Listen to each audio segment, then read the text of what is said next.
Hey again, y'all. I am back.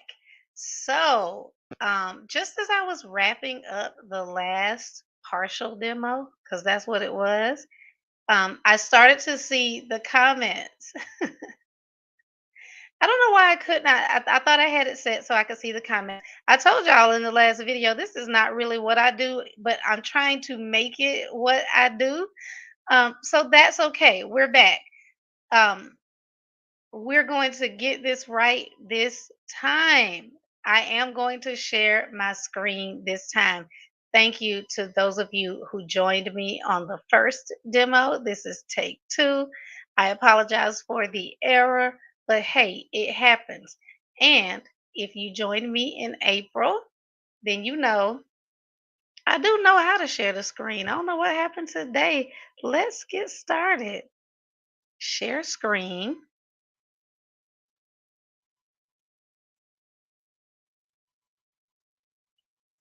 I think we're sharing. Are we?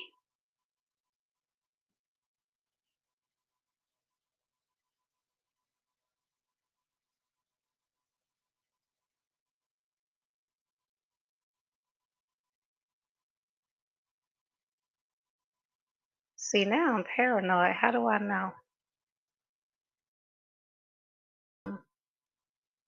if y'all can see it?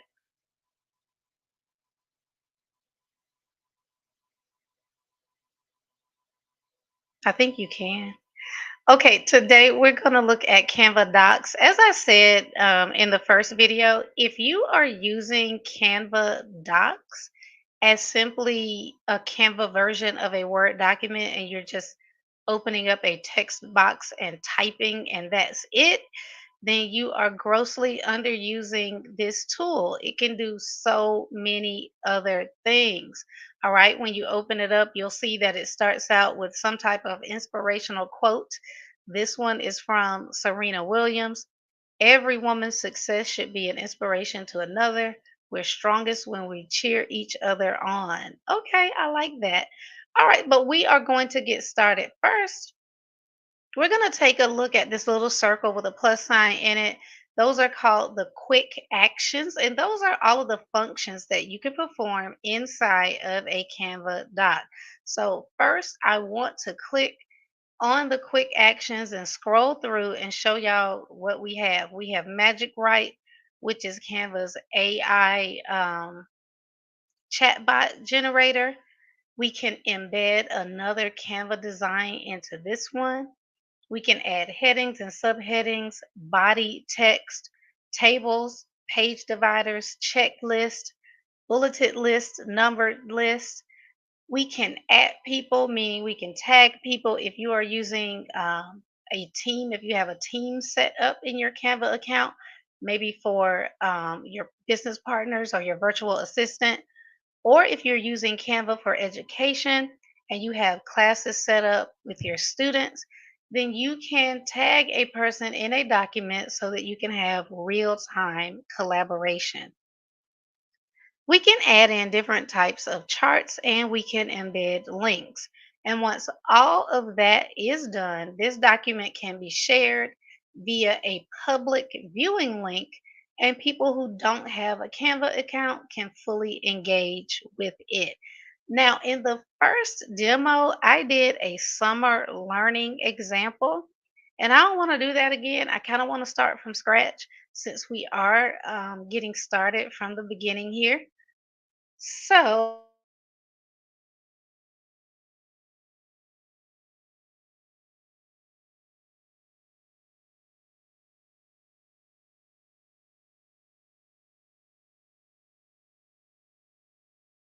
geez,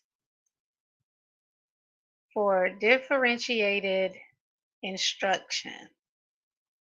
I know I have other consultants who follow me. I have homeschool parents and other educational facility owners who follow me. So I'll just do a little example for us.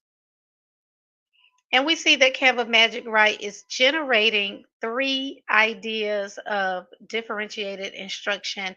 I should say methods and not strategies. I don't want to get too far into the minutia of differentiated instruction, but I really should have said methods. Okay, so they gave us flexible grouping, choice boards, and tiered assignments. They are on point because I talk a lot about tiered assignments, not so much of the choice boards. But anyway, it doesn't matter.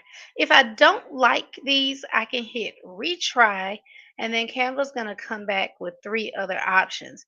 But I do happen to like these, so I do go ahead and insert them. Now, yeah, I don't know why Canva keeps giving me all of this howdy and all of that. I think it's because I trained it one day to use Southern lingo, but it has taken it way too far. Like, this is Southern Texas, home on the range lingo. This is not Georgia. This is not Griffin, Georgia, Southern brown girl lingo. It is not. So I'm gonna have to go in and work with it because this is not me. You would never hear me say howdy, y'all, or yeehaw, or rootin' tootin'. I would never say that. So I'm gonna erase that and just put. Um, we're gonna go with choice boards. Using choice boards to differentiate, and just because I just want to make it clear to y'all. When I teach differentiated instruction, I don't even talk about choice boards because I feel like that's the low hanging fruit of differentiation. No disrespect to people who use them, but there are so many other things that we can do. But that's another conversation for another day. Now, I do like this little analogy that it put in here. Just like a good old Southern buffet, students get to pick what suits their fancy. I like that as a description of a choice board, but I'm gonna take out this. And it really doesn't even matter, y'all, because this is just a demo, but it's bothering me. It's getting on my nerves, some of the language that it is using. All right, so we're choosing choice boards. I'm just gonna format this a little bit. I'm not gonna do too much to it, right? And then I'm gonna move on to the next thing. So what if I'm creating this for other consultants who I am training so that they can re-deliver differentiated instruction, or maybe I'm sharing this directly with teachers who I am working with. Next, I might want to share with them some data on the effectiveness of choice boards. And so I'm going to click on those quick actions again. I am going to click table.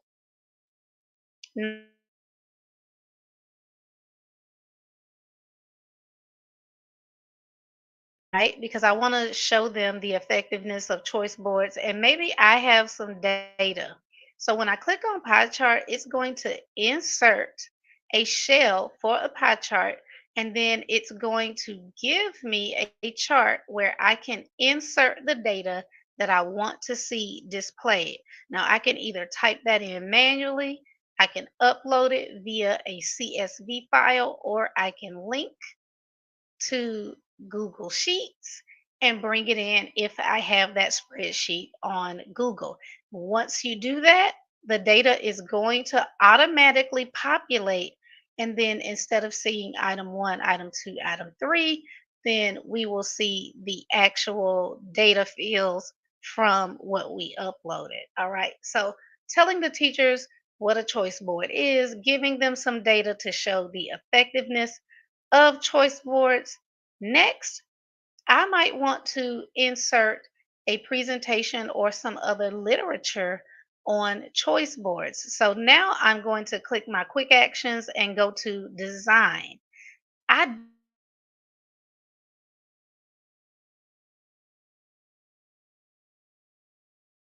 So when we click on design, that means we're going to take something else we created in Canva and we're going to insert it in here.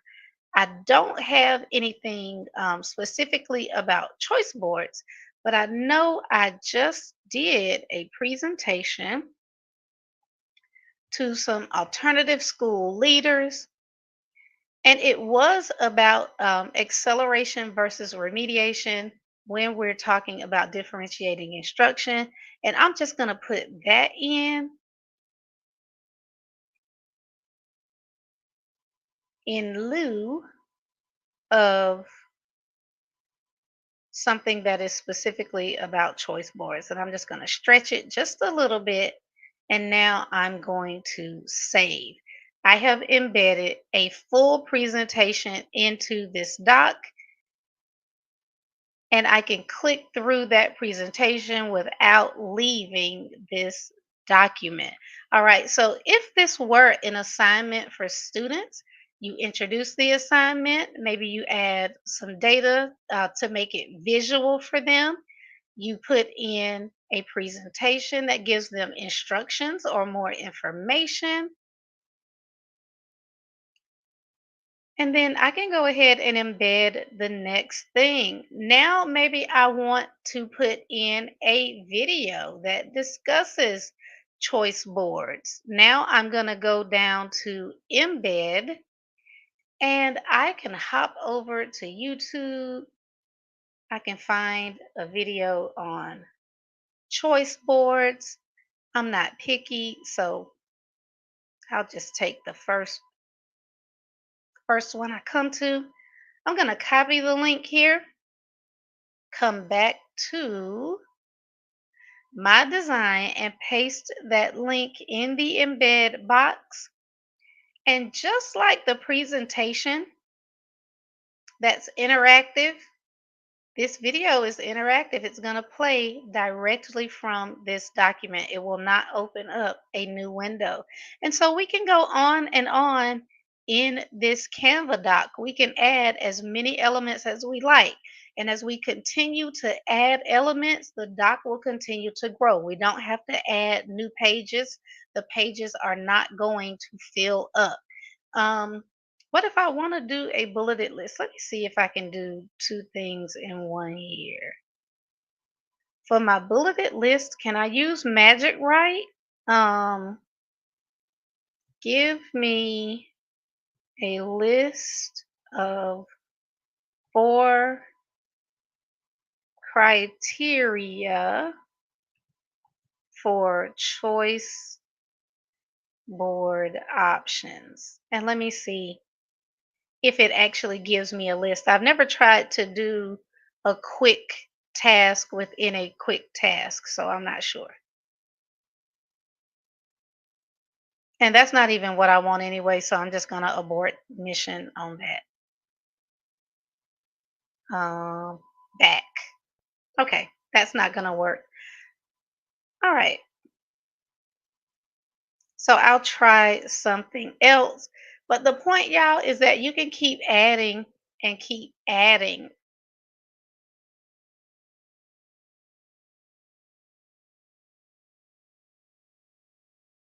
Just 3 comprehension questions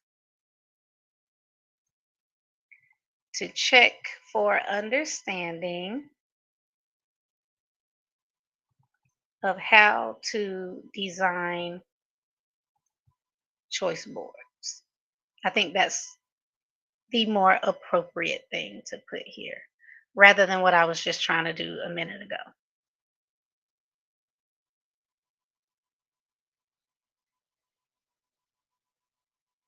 Okay, and see, it's still doing this crazy language. So I'll really have to look into that. Um, but now it gives the questions, and then it gives a rationale for why it is asking the question. That is a nice touch. And now I'm good with this document. I don't know how many of you have learned about micro credentials or micro learning, but that is one way that you can also use these documents to focus on one specific skill or topic, and then creating the document that has all of the resources you need in one place. So now it is time to share. I'm gonna close out the previous example. Sorry you didn't get a chance to see it. I think this one is better than that one anyway. All right, I'm going to click on share. I'm going to do a public view link. Creating a public view link will allow anyone to engage with this document, even if they don't have a Canva account.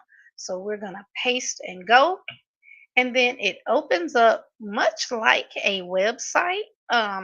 But we don't have to ask Canva. Canva's not going to ask us about what type of URL we need to use. It's just going to auto generate one.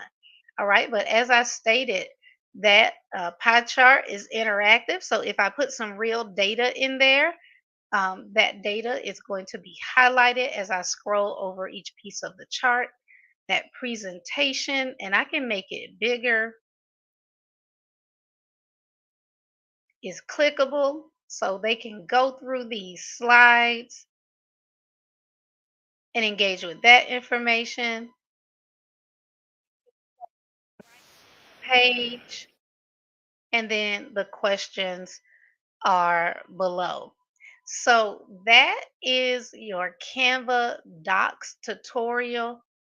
Let me check to see. One person is watching right now. Do you have any comments? I don't see any comments on my end. So I'm going to stop sharing now.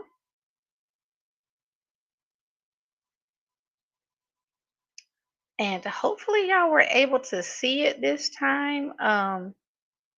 Because I honestly don't know what has gone wrong from the previous demos. I will have to do some research. But that is Canva Docs. Thank you for joining me. Y'all, let me know in the comments. And if you're watching this on replay, say replay. But let me know, what ideas do you have for using Canva Docs? What can you create? What projects do you have coming up that you think this would be a good fit for? Let me know. And I will see y'all in tomorrow's demo day. Have a good evening.